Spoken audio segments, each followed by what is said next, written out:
Hello students, good morning to you.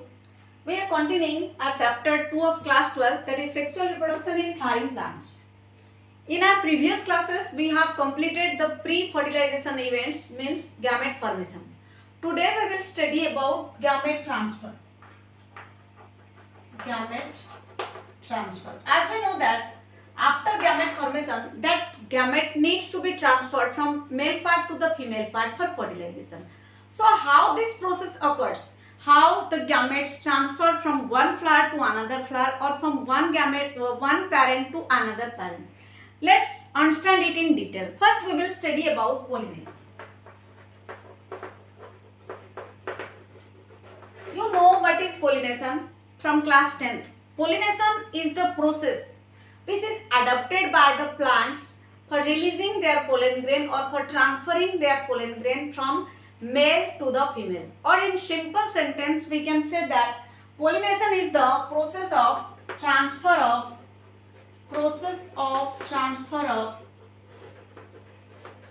pollen grain from anther to stigma. This is called pollination. Means how the gametes transferred from male to the female. So here anther is the male part we know and stigma is the female part, and this is also called as the landing platform for pollen grain. So we can define pollination, that process of transfer of pollen grain from anther to the stigma. So in this class we will know that kinds of pollination, means how many kinds of pollination we know about. So there are three different type of pollinations occurs. One is your autogamy. Second one is your geitonogamy. And third one is your xenogamy.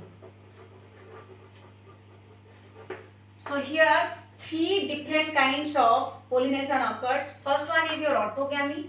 Second one is your geitonogamy. And third one is your xenogamy. So students, now let's see what are they, how they are completed, and what is their importance. First we will study about the type of pollination, that is autogamy. Clear? Auto means self, gamy means self transfer of pollen grains. So simply we can say that autogamy is a type of pollination in which it takes place in the bisexual flowers. It means autogamy is considered to be self-pollinated plants. Autogamy means self-pollinated plants. As we know that some plants pollinated by self and some by others, which called we cross, means self-pollination and cross-pollination. How do we define self-pollination and cross-pollination? Self-pollination means when without any pollinating agent the pollen grain fall on the stigma and fertilization occurs. This type of pollination is called self-pollination, and cross-pollination means when there is a need of pollinating agent, means for carrying the pollen grains from the male part and transfer it to the female part. That is called cross-pollination. So today means now we are going to study about autogamy or self-pollinated plants. What are the characteristic features of the plants of autogamy? We can say that in autogamous plants the flower bears bisexual flower. First character is it bears bisexual flower. Bisexual means both the male and female parts present in the single flower, due to which the stigma means the male part and female part are present in the single flower. So the pollen grains itself fall on the stigma and fertilization occurs. So again bisexual flower is of two types. One is chasmogamous and another is your clistogamous. Chasmogamous means when both the anther and stigma, means male and female parts, are well exposed. Here we can say that male and female parts are well exposed, means they are exposed to each other when the pollen grain falls that directly on the stigma and no need for the pollinating agent. And clistogamous means when the male and female parts are enclosed within the flower bud. Means when the male, that means anther, male and female part are closed within the flower. Within the flower. It means, what do you understand from these two words? I have told you that autogamy can be seen in bisexual flowers. Bisexual flower is again divided into two types. One is chasmogamous and another is clistogamous. And as I have told you, autogamy shows self-pollinated plants, or we can be say as self-pollination occurs. Self-pollination occurs. So in chasmogamy, as the female and male parts are well exposed, so the pollen grain itself fall on the stigma and fertilization occur. But here in case of clistogamous, what happen? Both the male and female are closed. So here ensured pollination and fertilization occurs. Let's see. In this case, means in chasmogamous flower, there is chance of cross pollination. There is chance of cross pollination. How? If the synchronization of stigma and anther is not same. Synchronization means the maturity time period or the maturity time period of both the male gamete and female gamete are not at the same time. Suppose for example the stigma get matured first and the anther did not get matured. Then what happened? Then at that case the stigma will receive the pollen grain of other plants. So here it may be chance for cross pollination. But in case of clistogamous, as both male and female are closed within the flower, so the only pollen grain of that flower falls on the stigma. We can say that in clistogamous flower, assured seed formation occurs. Assured seed formation occurs. How assured seed formation occurs means the seed must be formed as the fertilization must be occur. Why? Because the both male and female are closed, so they can't go anywhere. But here in case of chasmogamous, as they are exposed, maybe the receptivity of stigma or the synchronization between the stigma and anther at different times, due to which they are unable to receive the pollen grain of the same plant or same flower. So from this we can conclude that the plants which shows chasmogamous flower, although they are considered as autogamy, but they have a chance of cross pollination. But in case of clistogamous flowers, there is no chance of cross pollination. There is only self pollination occurs as both male and female parts are enclosed within the flower bud. That's why these flowers get the advantage of formation of assured seed set. But here in chasmogamous it may not. But in clistogamous there is formation of assured seed set, and it also carries the genetic character of the parents. No dissimilar characters can be found in clistogamous flower or in autogamy type of pollination. Is that clear, students? So if we see the diagram, if we see some examples, then we can conclude that which type of flowers show chasmogamous and clistogamous. We can say viola, clear? Then your oxalis and common pansy. Viola, oxalis and common pansy. They are shows as the chasmogamous type of flowers. Clear, students? Viola means common pansy and oxalis are show chasmogamous flowers, means a single flower bears both male part and female part, and the having exposed stigma and anther.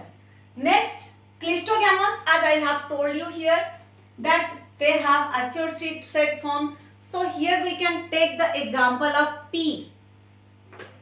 You know about pea, you have studied in chapter 5 that pea plant shows both type of flowers. Some shows chasmogamous and some shows clistogamous.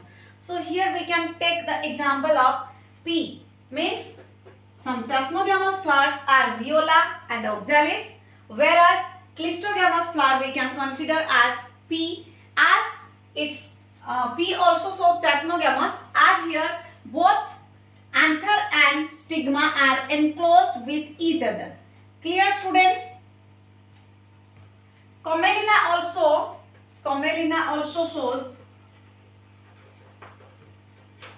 clistogamous and sesamogamous. If the question come in MCQ or 1 mark question, write the name of two flowers who shows or who bears both sesamogamous and clistogamous flowers.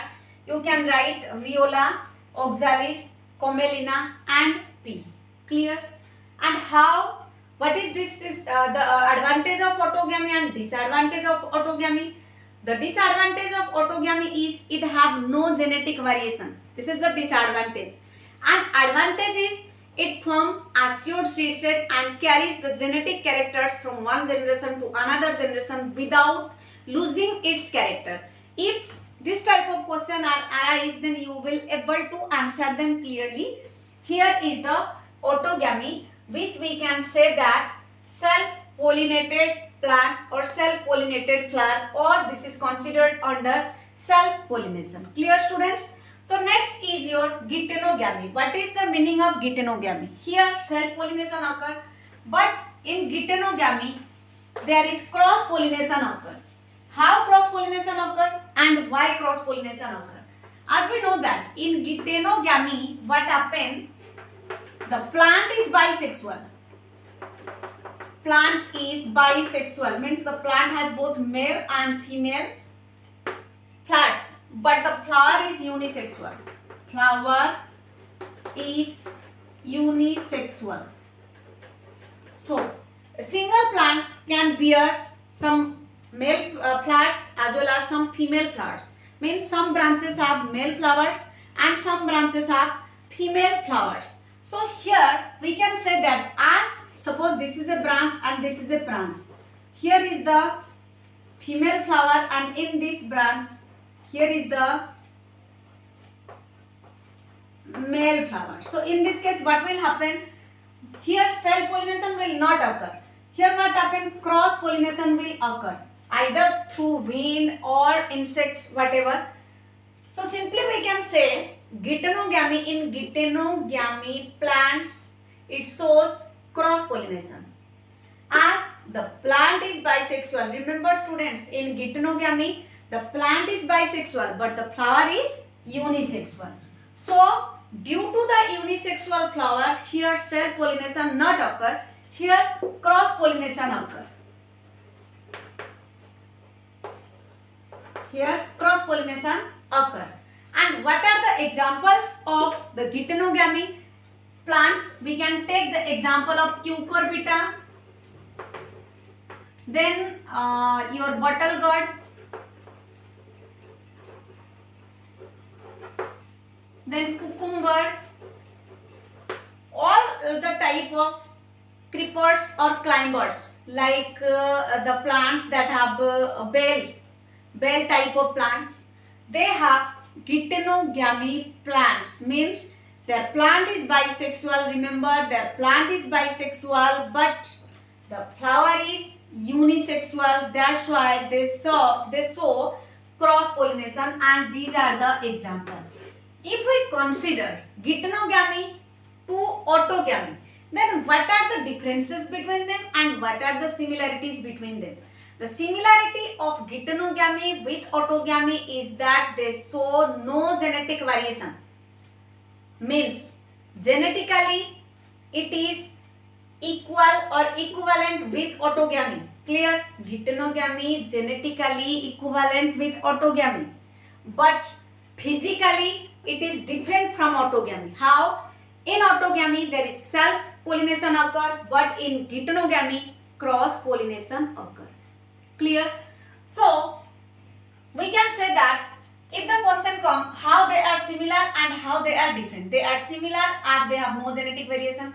Why there no genetic variation? As the plant is same, whether the flowers are arise from different branches, but as they have the same plant, so they will bring no genetic variation. That's why they are genetically similar, but physically dissimilar. This is the main point or main difference between autogamy and heterogamy. Suppose question will come, write one similarity and one dissimilarity of the plants of autogamy and heterogamy. Can you write this? I hope you will write this. Next, move to xenogamy. Xenogamy, this case is completely different from the above two cases. In xenogamy, the plant and the flower both are unisexual. Plant is unisexual. If plant is unisexual, then flower must be unisexual, means a single plant carry a single type of gametes, means male plant bear male flower, whereas the female plant bear female flower. So the plant is unisexual. As the plant is unisexual, of course it will show cross pollination.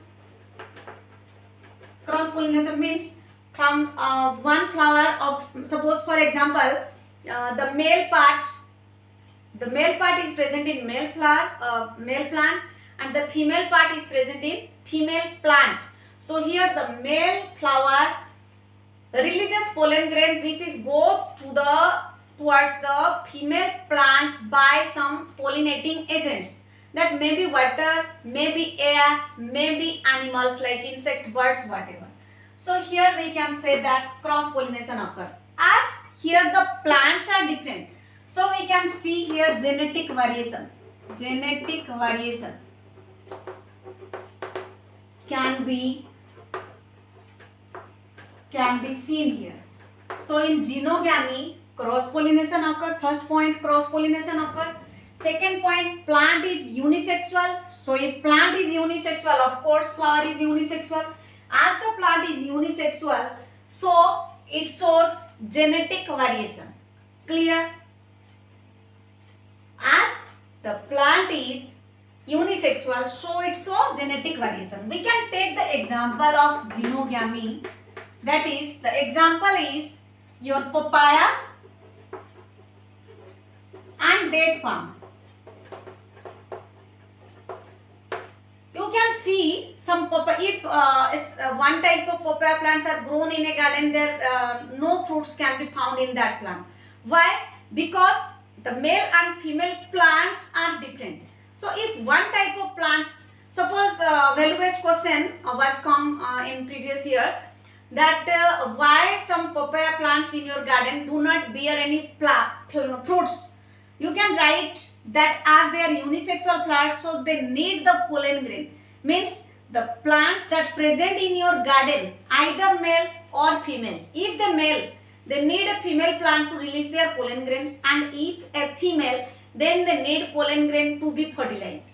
So if a single type of either male plant or female plant is present, then no pollination occur. If no pollination occur, then there will be no fertilization and no fruit. So we can see always 2 or 3 papaya plants nearby bear fruits. Only papaya plant can't bear fruit. This is the reason why a single papaya plant will not bear. So from this example you can able to understand. Exactly the date palm is like this. Date palm have unisexual plants, means the male plant and the female plant are separate. So here cross pollination occur. If some plants are not associated close, then there will be no pollination occur, and the chance of pollination is very less. Clear, students? So if we compare it with geitonogamy, then what is the similarities? Then the similarity is geitonogamy shows cross pollination, xenogamy shows cross pollination. This is the similarity. And dissimilarity, in geitonogamy there is no genetic variation, whereas in xenogamy genetic variation occur. Why in geitonogamy genetic variation not occur? As in geitonogamy the plant is unisexual but plant is bisexual but flower is unisexual. So as the same plant carries the same characters, that's why they have no genetic difference. But in xenogamy, as both plants are different, or male and female plants are separate from each other and differently produced, so they show genetic variation. Here one question can be formed that what is the dissimilarity between geitonogamy and xenogamy. The dissimilarity between geitonogamy and xenogamy is that one shows, means geitonogamy shows no genetic variation, whereas xenogamy shows genetic variation. And similarity is both of the species physically show cross pollination, means they need pollinating agents. Clear? Next, we can see for pollination some pollinating agents are required. So let's see what are the pollinating agents. Here we are studying about gamete transfer through pollination, and we studied now kinds of pollination in which we know about autogamy, then geitonogamy and xenogamy. Now let's study about agents of pollination. As I have told you that pollination occur, then how this pollination occur? What are its agents? So let's start. Agents of pollination. Agents of pollination. Agents of pollination means those who carries the pollen grain from male to female. And always remember, the male bears or produce large number of pollen grain. Large number of pollen grain compared to the female ovule produced. Compared to the female ovule produced. It means always the male gamete, whether in case of plants or in case of animals, the male gamete is always large in numbers. Why large in numbers? And female gamete is always small in numbers. Why they are small in numbers? As we know, the male gamete is always motile and have to transfer from male to female, due to which there may be the chance of spoiling of some pollen grains or some male gametes. So they are always in a large amount, due to which they can assure the process of pollination and fertilization. Clear, students?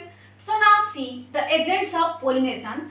In agents of pollination, we can divide it into two types. One is abiotic pollinators, one is abiotic, and another is biotic. Abiotic means non-living, when pollination occurs through non-living organisms. Here we can say the abiotic pollinating agents are only two. One is air and another is water.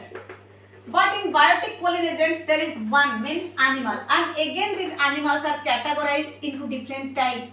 Maybe pollination occurs through birds, through insects, through rodents, through flies. Clear? Through snails, etc. We can see these are the types of pollinating agents and how they help in pollination and fertilization. We will study it in detail in our next class.